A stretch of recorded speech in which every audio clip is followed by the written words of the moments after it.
Telefónica, Alejandra Barrales, nueva secretaria de Educación. ¿Qué tal? ¿Cómo está, Alejandra? Muy buenos días, muchas gracias por tomar la llamada.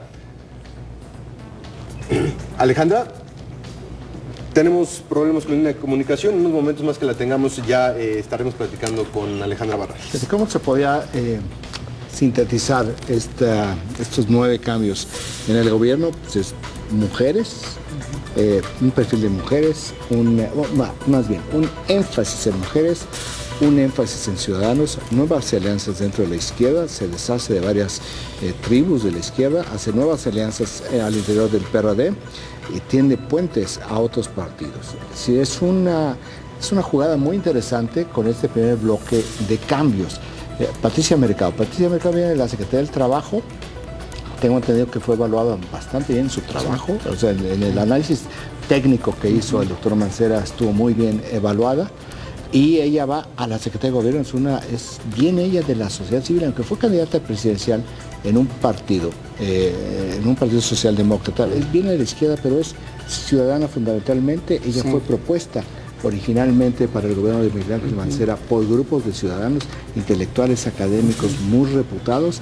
Tiene mano izquierda, mano derecha. Tenemos creo que ya en la línea. Sí, Alejandra, ¿qué tal? Muy buenos días, bienvenida a la mesa del primer café. ¿Nos escucha?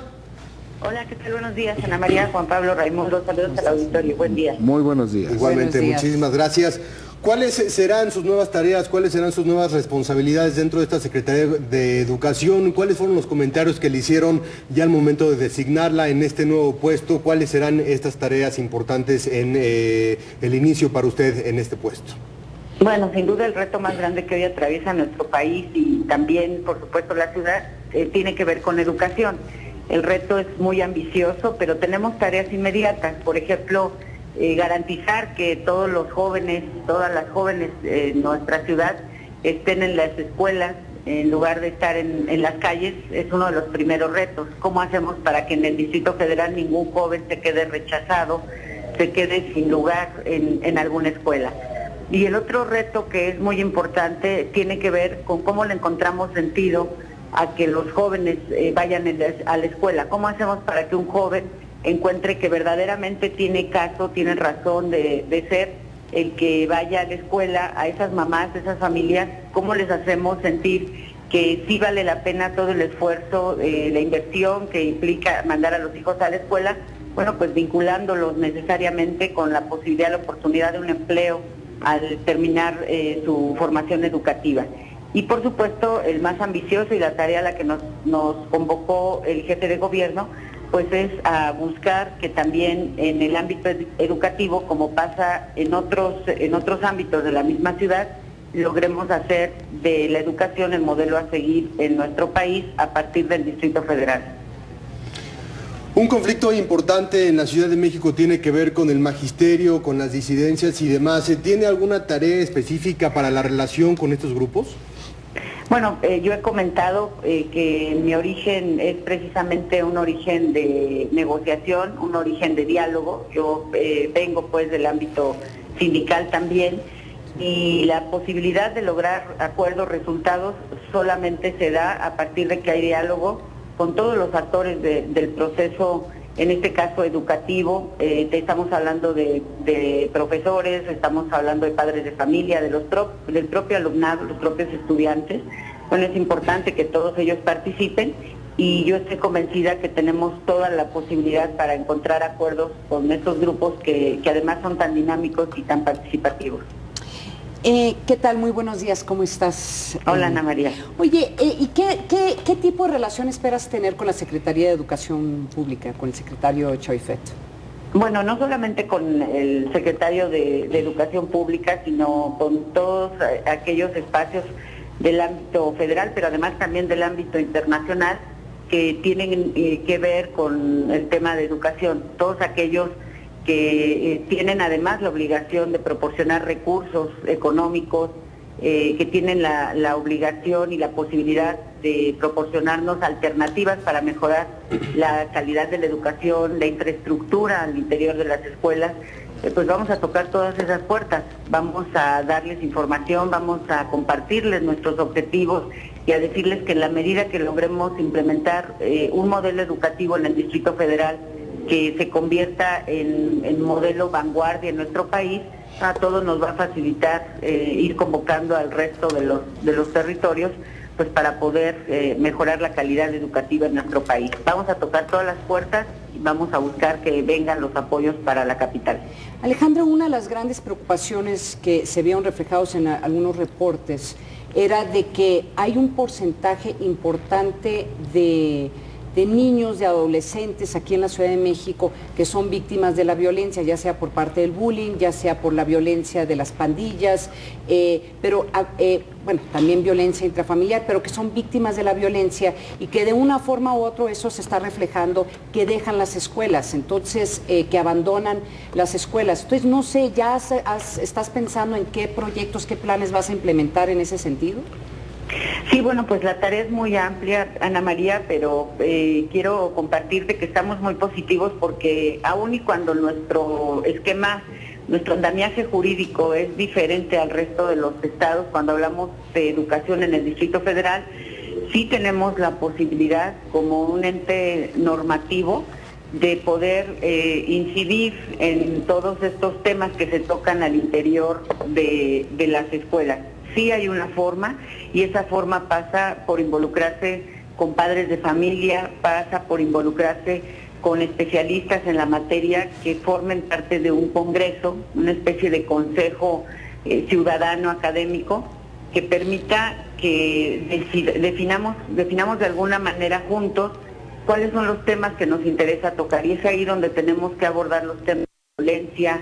Tenemos que ir desde preescolar a enseñar a los niños, a las niñas, a no dejarse maltratar, no dejarse golpear, a denunciar acoso, a denunciar cualquier tipo de actividad pues que vulnere su propia estabilidad y todos sus derechos. Sí hay forma de hacerlo y se trata de crear hábitos, se trata de cambiar conductas y tenemos el esquema y las herramientas para hacerlo. Alejandra, toda la educación básica depende, mientras no se cambie la ley, depende de la Secretaría de Educación Pública Federal. Sin embargo, el problema, cuando pensamos en la educación en la Ciudad de México, el problema ni siquiera es de currículas, programas, calendarios, sino de política por las movilizaciones de la Coordinadora Nacional de Trabajadores de la Educación. Tú mencionabas en el inicio de esta plática tu experiencia y toda esa parte profesional, trayectoria profesional como líder sindical. Tú vas a establecer una relación directa con la coordinadora para que sus acciones de protesta, sin violentar sus derechos constitucionales, no violenten los derechos constitucionales de terceras personas. Sí, bueno, no solamente vamos a buscar que eso se dé, vamos a tratar de ir al origen en medida de nuestras posibilidades, no solo a pedirles que cuando hagan uso de su legítimo derecho de reclamar, de defenderse, no trastoquen los derechos de los demás, de libre tránsito y todo lo que, bueno, ya sabemos que implican estas movilizaciones, sino además tratar de ir al origen de esa protesta. Es obvio, es evidente pues que nadie por su gusto, nadie en su sano juicio pues sale a reclamar y a protestar si no hubiera detrás de esto una razón, una búsqueda de justicia, de equidad y bueno, toda esta serie de temas que hoy se reclaman. Bueno, hay que buscar qué hacemos para que eso no suceda. Y bueno, insisto, tenemos el esquema, tenemos la instrucción del propio jefe de gobierno y yo estoy convencida que en la medida que logremos ir platicando con todos estos grupos, la mayoría sindicales de diferentes visiones, vamos a lograr acuerdos para que sobre todo no afectemos a los niños, a los alumnos, pero también pues a todos los que transitamos en esta ciudad. Alejandra Barrales, recién nombrada secretaria de Educación del Distrito Federal, muchísimas gracias por haber acompañado a esta mesa en esta mañana y seguimos al pendiente del tema, por supuesto. Muchísimas gracias. Gracias, buen día para todos. Saludos al auditorio. Buen día. ¿Faltan las ratificaciones de la Asamblea Legislativa o no hay necesidad para ese tema? Los únicos que realmente necesitan una ratificación, más bien una designación presidencial, son el secretario de Seguridad Pública y el Procurador General de Justicia, que fueron ratificados. Sí. O sea, no hay necesidad de nada. Fueron, también junto con ellos, fueron ratificados el secretario de la Contraloría y el secretario de Desarrollo Urbano. Sí. Son, porque se anunciaron los ajustes, pero no se dijeron cuáles son los ratificados. Esto significa que todavía hay más miembros del gabinete, salud, turismo, medio ambiente, desarrollo económico, de los que recuerdo en este momento que no han sido todavía ratificados. También estamos esperando que venga, me parecería lo natural, que venga el nombramiento del actual secretario particular del jefe de gobierno, Luis Serna, sí, en la jefatura de oficina. Y digo natural porque todo este proceso del análisis técnico de los miembros del gabinete lo hizo su equipo, el equipo de Luis Serna. Este trabajo tendría que haber sido hecho por la jefatura de oficina que encabeza Javier González Garza, pero no lo hizo él, lo hizo Luis Serna. Y ya, una cosa es el análisis técnico, y otra es la valoración política que hizo pues, únicamente el jefe de gobierno del Distrito Federal para saber exactamente cómo iba a ser, a quién iba a mover, ese tipo de juego de ajedrez, que eso es lo que me parece que es lo que el doctor Mancera realizó con este ajuste de gabinete. Raimundo, entonces estás diciendo que va a haber como una segunda ronda, o estaríamos esperando una ronda, o esto ya, esto ya cierra el capítulo de cambios. Yo creo que vamos a esperar una segunda ronda, lo que no necesariamente signifique cambios. Puede ser una segunda ronda que puede ser de ratificación, o puede ser enroques, o puede ser sustituciones. No sabemos en este momento, no conocemos los detalles, primero de la evaluación técnica, que ha estado revisando el doctor Mancera desde el fin de semana, y no conocemos sus valoraciones políticas, porque estos movimientos, cuando uno los ve ya en el papel, dice, pues resultaron unos ajustes bastante interesantes. Mira, por ejemplo, Amalia García sustituye a Patricia Mercado en la Secretaría del Trabajo. Mencionábamos nosotros el perfil de Patricia Mercado. Amalia García fue gobernadora de Zacatecas. Es perredista, fue presidente nacional del PRD, es fundadora del PRD. Ella tiene fundó también una corriente política, Foro Nuevo Sol, que no es la más prominente, pero ella transitó, ella es hija de un gobernador priista en Zacatecas. Ella toda su vida fue comunista, toda su vida joven, miembro del Partido Comunista, y luego en los últimos 20 años transitó de esa ideología que se fue haciendo obsoleta a una ideología socialdemocrática, que es una izquierda parlamentaria, es una izquierda reformista, es la izquierda europea, que ha dado tantos valores a la sociedad europea. Transita y ella nunca jugó a la ruptura dentro del PRD, no era una corriente, era una corriente que construía, no era una corriente que destruía, no era una corriente que chantajeaba, no es izquierda democrática. No es una locura decir, es de las pocas personas que fundaron el PRD que siguen en el PRD. No, hay muchas, digamos, de los fundadores de altísimo nivel, hay varios, ella es una de ellas. Esta corriente, Foro Nuevo Sol, tiene en este momento, uno de sus miembros es el gobernador electo de Michoacán, Silvano Aureoles. Pero lo interesante aquí, en este movimiento, es que ella es zacatecana.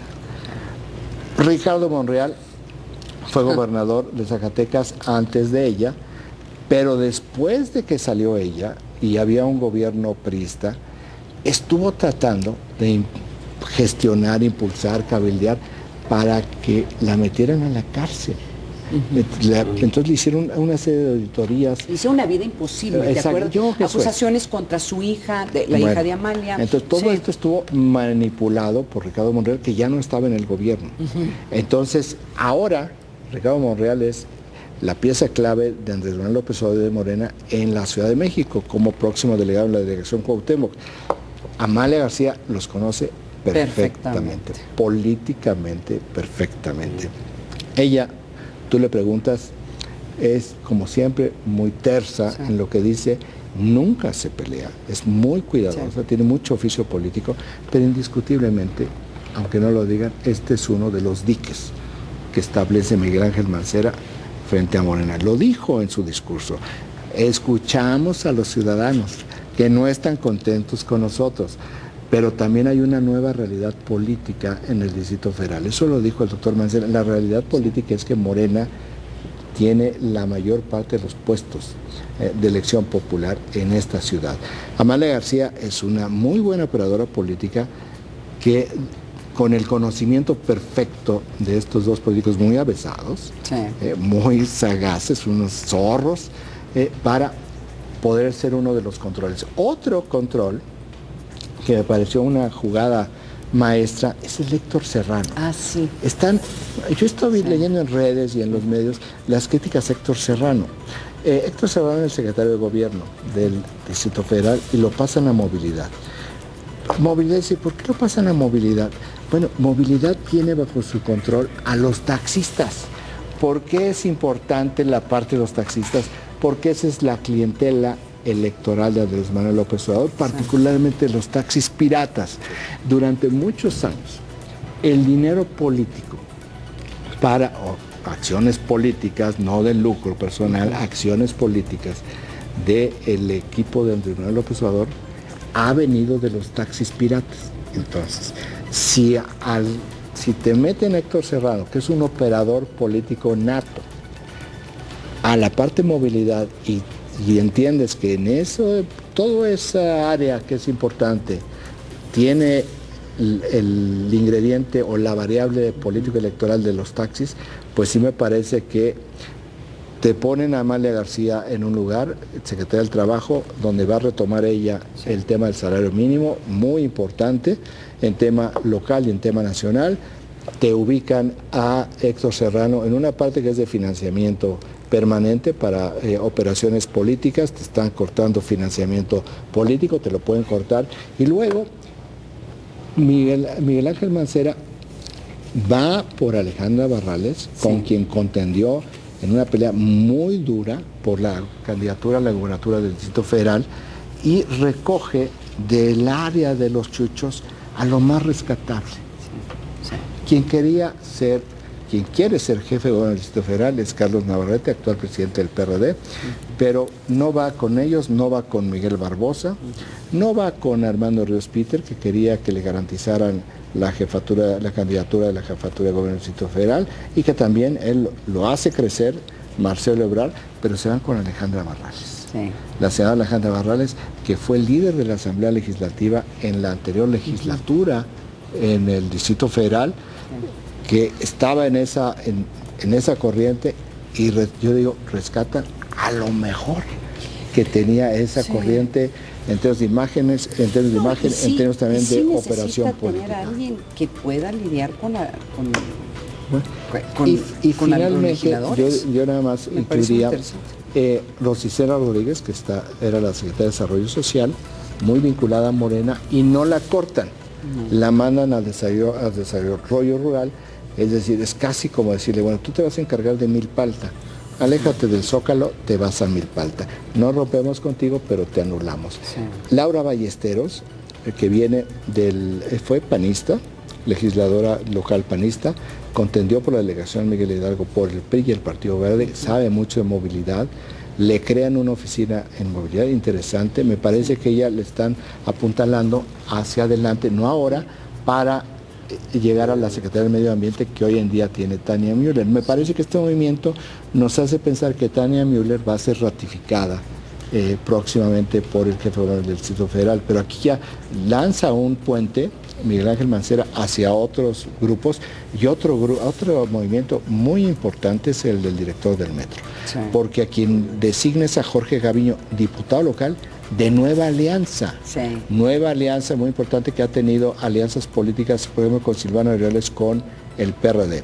Y Jorge Gaviño es el presidente de la comisión era el presidente de la comisión que investiga la línea 12 del metro. Es decir, llega una persona con muchísimo conocimiento de lo que es la línea 12 del metro, y aquí lo único que vemos es que el que sale totalmente de la jefatura del gobierno del Distrito Federal es Joel Ortega. 7 de la mañana con 52 minutos, vamos un corte, no se vaya, regresamos con más aquí a la mesa del primer café.